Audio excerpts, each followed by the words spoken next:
delighted to introduce Professor Sani as who's going to give us a special lecture in a minute from now.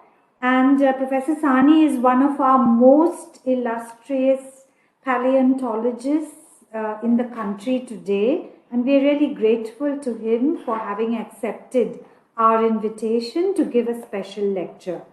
Professor Sani has had a long and illustrious career after getting a PhD in geology from the University of Minnesota. And he has worked a lot on early mammalian as well as dinosaur evolution. And he's often called the dinosaur man of India. He was also awarded the National Geoscience Award for Excellence. And of course, everything that he has ever written about or talked about is so fascinating for all of us. So with these words, Professor Sani, please go ahead and give us your talk today. Go ahead. So my talk actually is on the life and times of a super greenhouse that occurred on Earth, and it's based on our research in Gujarat. If you look at this slide, the first slide, you'll see that climates have changed dramatically. Let me go in this diagram. This line here represents the mean global temperature. The red line here shows you a paleo temperature curve.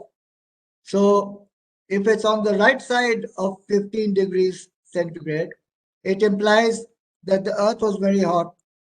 And if it goes on the left side, the Earth temperature curves shows that the Earth cooled considerably.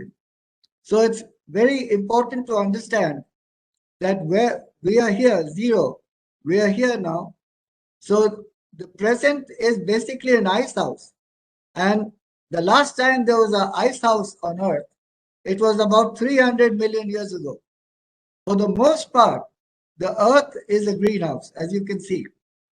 And my talk, as I said, is at a time I'm trying to reconstruct the life and times at a very special place in Earth history when the Earth was a super greenhouse. Not only a greenhouse, but there was a spike in the greenhouse. So the temperatures were elevated 5 to 8 degrees centigrade over and above the mean global temperature.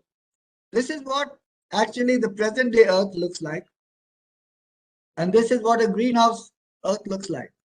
So a present day Earth is thermally stratified, as you can see. There's polar ice.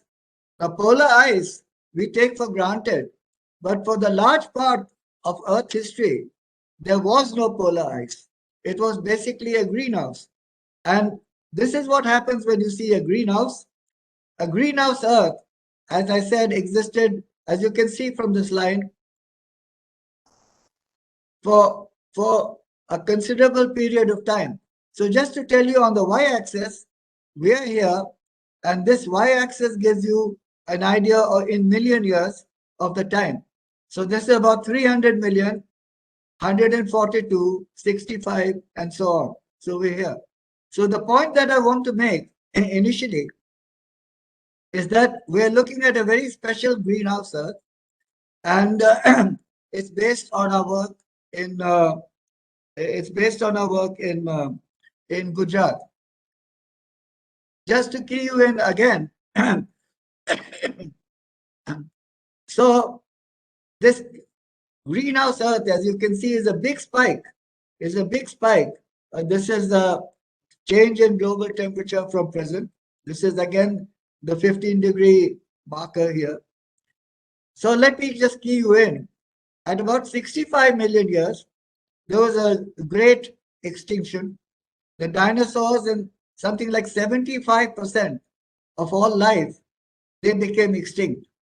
Whether it was a meteorite or whether it was Deccan volcanism, we won't discuss that. But the point is that only 30% of life survived this event. And so what actually happened was it took time for the survivors to consolidate themselves. But they did consolidate themselves. And at this point, where we have studied, which is known as the Paleocene-Eocene thermal maximum, life went bang. It just exploded. Not only in India, all over the world. And so this phenomenon is known as the thermal events. And as you can see, they're unique. In a greenhouse, you have a thermal event. So after this, and this does not concern us, but just to get you keyed in, you had global cooling, and we're here now. But this is the area, or this is the time that I want to talk to you about. If you look at global biodiversity, most people think that global diversity is decreasing, but if you go along the x-axis, you'll see 400, 300, 200, zero out here.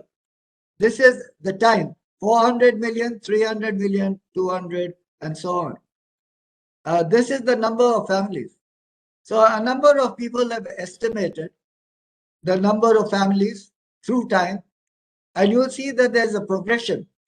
And when it comes to this window, the window that we're looking at, you'll see that life jumped. It really jumped. So if you look at the map, we have worked in the Cambay Basin. Okay, I can do that now. Here, this is where we work. And most of the results that I'm going to be presenting to you today are from a coal mine or for coal mines in the Cambay Basin. So this is what a coal mine looks like. It's huge. It's something like 7 kilometers by 10 kilometers or maybe less. And it's a perfect place to actually study. So this is the place where we studied, and this is the time. And I just want to tell you that that if you look at the carbon dioxide and the oxygen through time, you will get a very interesting perspective. So again, as you can see, this is on the x-axis you have time, and here are the number of families. The same what I showed you, but there's a difference. What I want to emphasize that during this time, right from 500, oxygen levels have gone up and carbon dioxide levels have gone down. And as I said again, this is the time that we are speaking of. But it's important to understand that carbon dioxide levels were pretty high, but compared to what it was in the beginning, fairly low. Now, many people think that India was always where it was. That's not the case. 88 million years ago, India was attached to Madagascar. And if you think that this is a very complicated slide, I've done this on purpose because I want you to see what geology lies under the sea. This is the geological formations under the sea. And what is very interesting is this fracture plane. You see that? The fracture plane basically is where India separated from Madagascar. And at 56 million years, and this is important, India was very close to the equator. It was on the equator.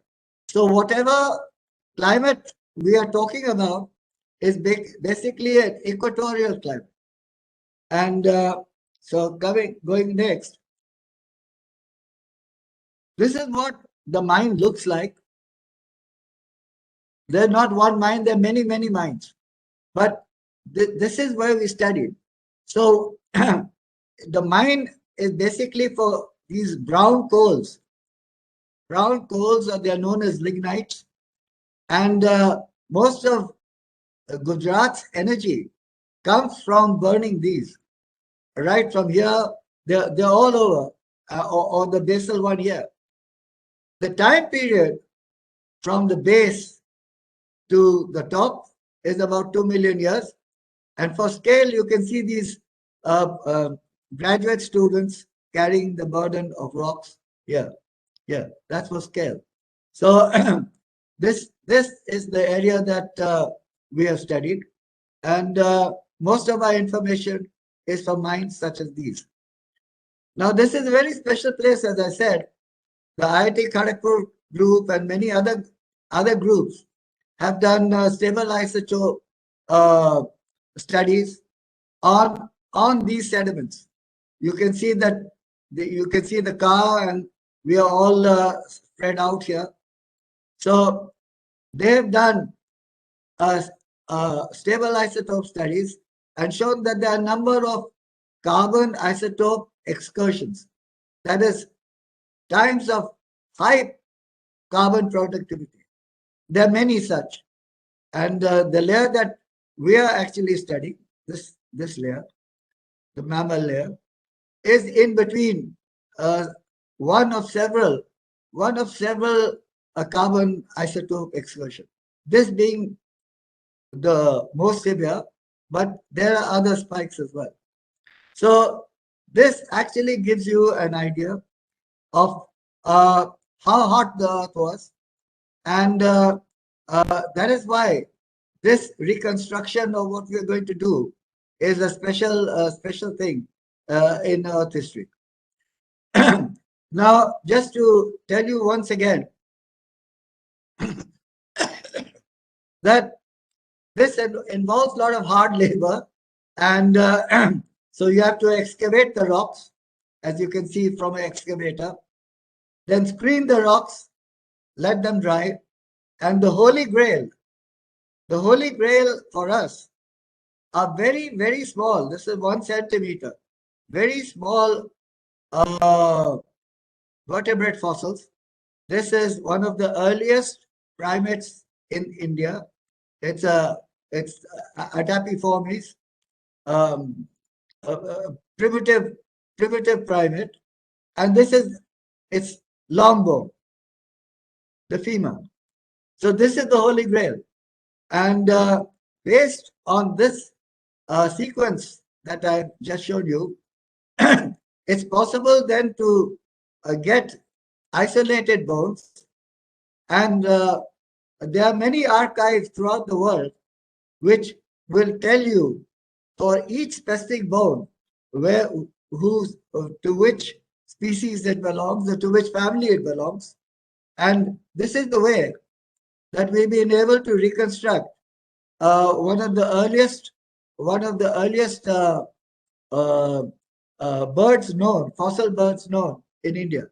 It's on the basis of this sediment screening technique that we've used that you are able to extract a lot of fossils, and then you piece them together.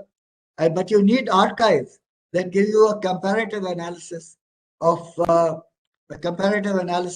the bones to which family or which order the bones belong to. So this is the procedure, and it's very time consuming. We've gone through over 50 tons of rock, maybe more, and the results are actually worthwhile, as you will see. So when you excavate on a large scale, you can get skulls, which are rare. You can get those kind of jaws that I just showed you. So this is an interesting result. This is the pre-horse like Perissodactyl, which we've got, which is, like you can say, an ancestor leading to horses, the modern day horses. Before this, most of the horse evolution was considered to be North American, but most of our studies have actually radically changed and shifted the center of origin for many groups. So these are pre-horses. This is the primate, and this is very interesting. So I just want to tell you, even a half a centimeter bone, this is 2 millimeters, this is the ankle bone of a rabbit. And one would not think that a small bone like this would carry any meaning. But it does carry meaning, because this is the oldest rabbit known on Earth. And because of this, it was published the paper was published in the Royal Society proceedings. So this is all that we've got. We've got many bones and many ankle bones, but you don't need a large bone like that of a dinosaur. You need a diagnostic bone where you can actually make out the tuberosities, make out the articular surfaces. So this is what we have to play with, and this is what we've done. So how do they collect?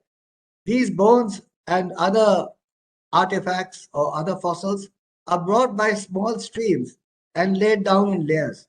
You can see from a close-up of the mine that there are many layers here. So you have to find out the layer that produces the bones and then do the sediment process that I just showed you in the previous slide. The modern analog of these forests, these ancient forests, can be found in Indonesia and Borneo. As you can see, this is a recent peat bog in Borneo. This is what 56 million years ago India would have looked like. The forest would have looked like. This also contains primates and crocodiles and fish, just like the ones that we have found 56 million years ago. So this is a modern analog. Just to tell you what happened. So as you can see, as I've tried to show you, a number of mammals are involved. I don't want to burden you with all the names, but a number of mammalian orders are there, and some 3 species. But what is of interest, that there were many bats, 7 species of bats. So at least 3 species of primates. So a number of things. These are rabbits, one hyenodon, and other forms that became extinct and are not present today. Most of the other orders are present today, but there are a number of forms here that actually became extinct. So the mammals, this is just the mammals. So you have lizards, you have snakes, very large snakes, frogs, and fish. So it, as I said, this particular time, life went by. This is just an example of what it looks like. So I will try and show you. These were actually mixed forests, though the dominant tree seems to be a sal tree or Shaurya forest, but there were many other mixed genera of trees, not only Shaurya. But since this sal or the Shaurya bark produces amber, and we've been able to analyze the amber, so we know definitely that one of the components was sal. So this is the background, and as I said, you have parrots. You even have something known as these are plants, sitaphal or Ananasi. It's called shaiva here. I don't know what it's called in other places. So this is what basically a forest looked like. You had artiodactyls, one of the earliest artiodactyls anywhere in the world, Diacodexus. So it's very surprising that some of these forms are found in Europe, and they're also found in North America. So this one is found in India, is found in Europe, and is found in North America. And I will try and tell you why this is the case. There were some animals that look very weird, these ones, because they're not there now. So there were a number of, there was a tapir, a tapir, frogs, as I said, lizards, many lizards, agamid lizards, and snakes. So this is what it looked like. But what is important is that you get amber exuded from the sal trees, and I'll tell you why we know that they are exuded from the salt tree. A biochemical analysis gives you an idea of what the biochemistry of the amber is. And so it's possible to actually identify with uh, a great confidence what the producer of the amber may be. So it starts, the sap or the resin is the plant self-defense secretion to ward off invasive insects and seal wounds. But with time, resin polymerizes to form amber. And amber is a resistant substance that can survive millions of years. So the amber actually encapsulates a number of insects. And so it's possible to find such diverse life as fungi, mosses, spiders, bee, wasp, termites. So you can characterize forest microenvironments. So this is one of the few where you can reconstruct the macroenvironment and you can reconstruct the microenvironment. So there are many things that you can do with amber. I will not go into that. I'll just go on with my talk. This is what amber looks like. You can see the amber nodules here in rocks. And this is what actually includes the, as you can see. This is just to tell you that Surendu Datta from IIT Mumbai, he has done several studies all over the world on the biochemistry of the amber. And the biochemistry of the amber basically gives you a very good hold on what the parent or the producer tree would be like. So these are his words. Polycadene products confirm the fossil material as an angiosperm Dharma resin. And this kind of biochemistry is a very it's a signature of the resin that is exuded from salt trees. So this is a very important aspect of this. To show you some pretty pictures as I try to end this. So as I said, this amber gives you fantastic data. You can see yourself. This is Montosporella, the fungi. You have bryophytes, a number of bryophytes, and of course pollen, even a tested amoeba, fungi, pollen. So a number of animals get and plants get trapped in the amber. As I said, I showed you some plant material. Here are some insects. This is a biting midge. These are what the amber nodules look like. So this is found inside this. Other midges, a flower, and it's possible to then proceed and look at the flower in greater detail. So it's really a treasure house of fossils that you get in the Cambay Basin amber. For those who are interested, this is ectomycorrhiza. So you can see the development of mycorrhizal associations is key innovation that enabled vascular plants to extensively colonize terrestrial habitats. So this is about the first known fossil ectomycorrhiza from an angiosperm forest. So you can see fantastic fossils. But of course, it's known for insects and spiders and other such inclusions. You can see some of the spiders. You can see even the web. So you can see the webs, spider webs are preserved apart from the spiders. So again, a number of things. Scenes of life and coevolution. Look carefully. This looks like a modern twig, with a dried leaf. But this is again, as I said, about 54 million years old.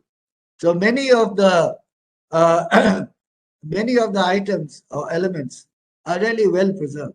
And this is a very interesting for those of you.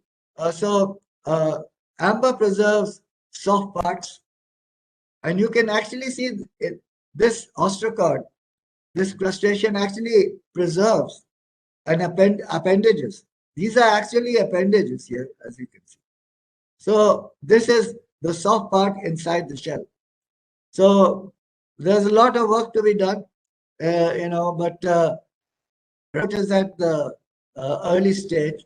But I just want to show you the wonder and the beauty of the fossils that are preserved.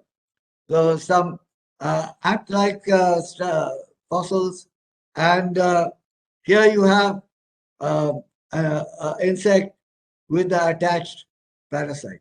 So the more you work, the more you will be able to find interactions at a time when these animals and plants and microbes live. So it's really exciting, and it's possible then to reconstruct. Then the oldest record of social insects, ants, wasps, and termites, are again from the same amber. So it's, as I said, life went bang, and as it went during this super greenhouse, it gave rise to a number of forms. These are not only isolated to India, but they're found all over the world. But these are some of the oldest. Now it's possible actually to excavate or extract the insect or the leaf from the amber. You can dissolve the amber, the Indian amber, by using either chloroform or toluene. And as you can see from these fantastic pictures, this is the mite, a soil mite, aurimatid soil mite from the amber. You can see the meticulous or detailed architecture of the mite when it has been extracted out and then viewed in the SEM. You can also see plants, the leaf with the stomatal. So the sky is the limit, basically. It just depends on how much effort you put in. This is a recently published paper by colleagues, not me. And this is a flower I showed you. So it's possible actually to do a CT, micro CT scan, look inside the flower. This is the flower belongs to Apocynaceae. That is the same plant that has the present day ornamental plant known as adenium. So long history, as you can see. This is a reconstruction. We even have a bird feather. Look carefully. This is the rachis of the feather here. And if you look carefully, you will see very fine lines. So I tried to make it, it's not very clear, but you have a bird feather. It's still not been described, but there are many, many things to be described. So as I said, there are many methods in amber research. I won't go in much detail. There's confocal laser scanning microscopy, micro CT scan, which I showed you, synchrotron microscopy, fluorescence microscopy, and biochemical analysis, which I mentioned. So this is an example, not from India, of synchrotron microtomography. There is a facility in Indore where you can actually do it. We've been trying to do that, but so far we have not been able to do that. But there is a facility where you can do synchrotron microtomography in India. This is the last slide. I just want to, many people will be wanting to know So let me just key you in. On the x-axis, you have 400,000 years ago, and right now is here.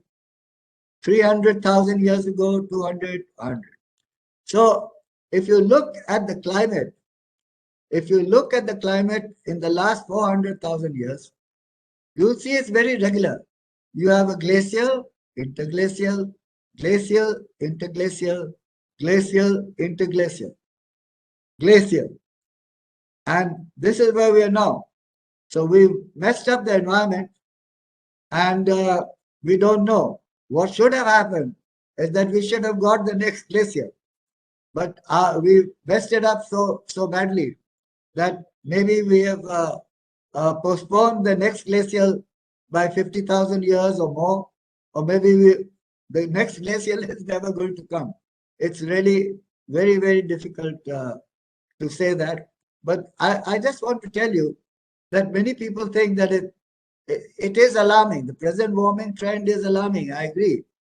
But this warming trend is nothing compared to what I've shown you, which is basically a greenhouse hypertherm.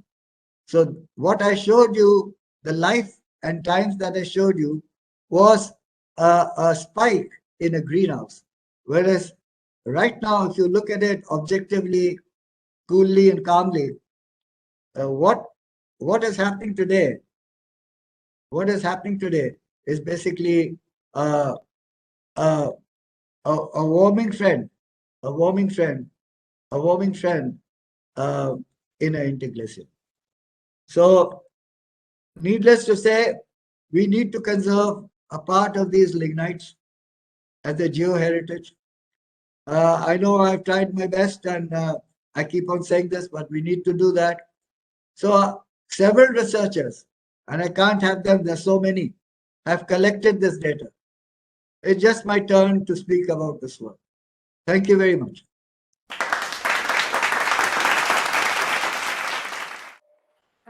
Thank you so much, Professor Sani, for taking us back so many millions of years ago.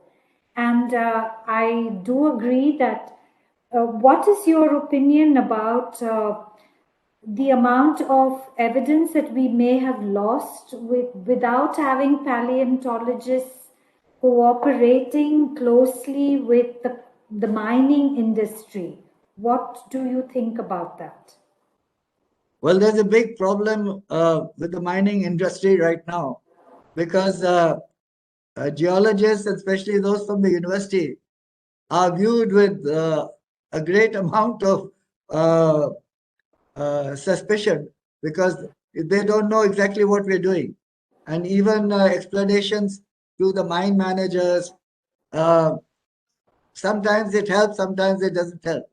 The point that I'd like to make is after all these coals or the lignites are going to a thermal power plant, they're going to be destroyed. God knows how much we have destroyed already. Right. So, is there a mechanism or a plea that academicians can make in a concerted way to ensure better cooperation? I'm talking not only about coal mining, about limestones, where we have already, crushed a lot of our paleontological heritage. So, do you think, academies can also play a role in facilitating such cooperation, because perhaps it's never too late to make a beginning? What is your opinion on this? It's obvious that we have to collectively do something. The problem is educating mine owners and mine corporations of the value of these. So that's always the problem. The problem is they don't see it the way we see it. They actually think that it's interference in their mining activities. You know, many mines are very cooperative, but then there are others that don't know exactly what you're doing. So because for them, academic work and commercial work, they are worlds apart. Very, very true. I'm just going to look to see if there are questions or comments in the chat box. There is a comment from R. Ramachandran who says that this was a brilliant finale to the annual meeting, and thanks to Professor Sahni for giving us this brilliant finale. So that was kudos to you, Professor Sahni. And I don't see. Yes, so similar comments from N. Satyamurthy saying, wonderful listening to you. Ganpati Bhaskaran says that it's a great talk, Professor Sahni. Indeed, fascinating that modern science done by you and your colleagues can bring distant past alive to all of us. So I think for me, listening to talks like yours always gives me goosebumps because it does bring the ghosts of the past alive to us. I have a very treasured piece of Baltic amber which has a spider with eggs in it. So a spider protecting her egg cocoon. And for me, I wish we had similar things from India, you know, that all of us, we all know about Baltic amber, but we know a lot about Burmese amber, but we don't know enough about Indian amber. So work done by paleozoologists and paleobotanists like you and your students, we must somehow get more people excited about this in India. Yes, there's a comment from P.V. Bharatam saying, very nice to hear you again, Professor Sahni. And Bharatam says, I remember the time when you took us to the Himalayan Subatu fossil reserves and showed us the details that you presented. And Parthu Mazumdar also echoes the comment saying, this was a wonderful finale to our annual general meeting. So thank you, Professor Sahni.